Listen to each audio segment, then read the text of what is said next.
हमारे व्यस्त जीवन में ईश्वर की आवाज़। हम में से अधिकांश लोग सुख के पीछे भागते हैं और दुख से बचना चाहते हैं। आज हम इस पर विशेष चिंतन करें कि कैसे सुख और दुख पहिए की तरह हैं जो घूमते हैं। कई बार जब भी हमने प्रार्थना किया,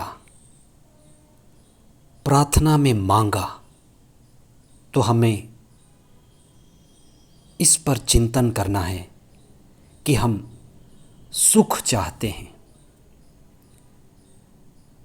सुख ही सुख चाहते हैं और दुख से बचना चाहते हैं, दुख से भागना चाहते हैं। लेकिन आज के सुसमाचार में प्रभु कहते हैं कि तुम्हारा दुख उस महिला के दुख की तरह है जो एक बच्चे को जन्म देती है। आपने सुना होगा कि जब भी एक नन्हे बच्चे का जन्म होता है, बच्चे को जन्म देते देते माँ प्राण पीड़ा से गुजरती है, और जब बच्चा जन्म लेता है तो सबसे पहले बच्चे को, पड़ोसियों को नहीं, लोगों को नहीं, लेकिन उसकी असली माँ को चेहरा दिखाया जाता है, क्योंकि सबसे ज़्यादा दुख झेलने वाली, प्राण पीड़ा से गुजरने वाली माँ होती है। और उस नन्हे बालक के चेहरे को देखकर माँ की सारी पीड़ा खत्म हो जाती है। ऐसे ही है हमारा जीवन और हमारा दुख। आज हम इस पर गहराई से चिंतन करें। पास्का के बाद का छठा सप्ताह 15 मई 2026 शुक्रवार। पहला पाठ प्रेरित चरित अध्याय 18 पद संख्याएं 9 से 18 तक और संत यूहन्ना का सुसमाचार अध्याय 16 पद संख्याएं 20 से 23 तक। प्रभु ईसा जब अपने शिष्यों से विदा लेने वाले थे,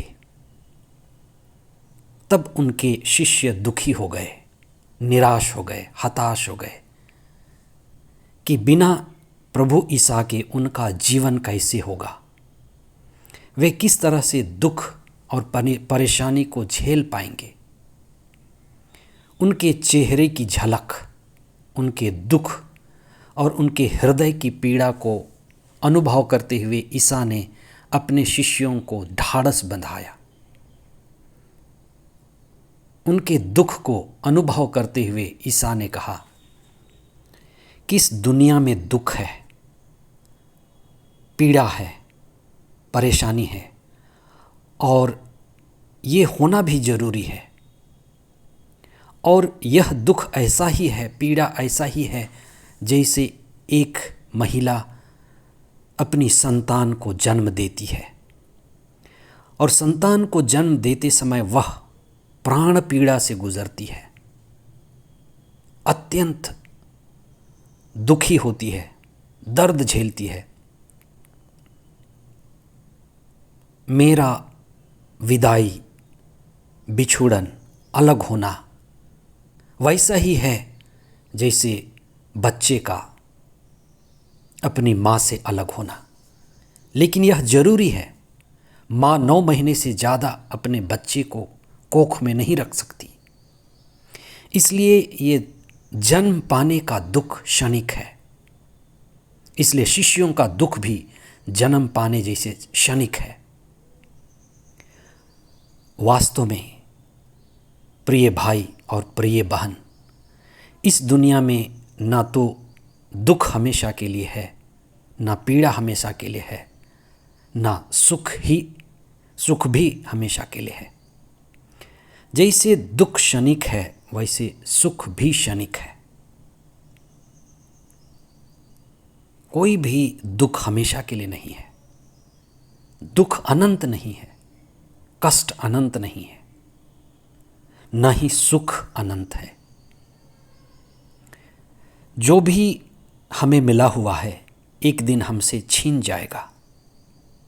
जो भी हमने कमाया है वह हमसे ले लिया जाएगा। हमारा ये शरीर सीधे कब्र और शमशान पर जा रहा है। हमारा मन चीज़ों को भूलता है, भूलने लगेगा। तो जो भी सुख शरीर से मिलता है, इंद्रियों से मिलता है, संसार से मिलता है, वह समाप्त होगा। आप कई बार उन बुजुर्ग लोगों को देखें जो कभी बलशाली थे, बुद्धिमान कहे जाते थे। लोग उनके चारों ओर इकट्ठे होते थे। अभी 70-75 साल के हो गए और उनके साथ कोई नहीं होता। इसलिए जो उनका सुख था वो समाप्त हो गया।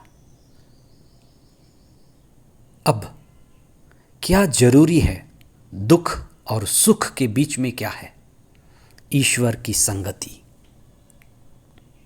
ईश्वर का साथ, पवित्र आत्मा की संगति, पवित्र आत्मा का साथ।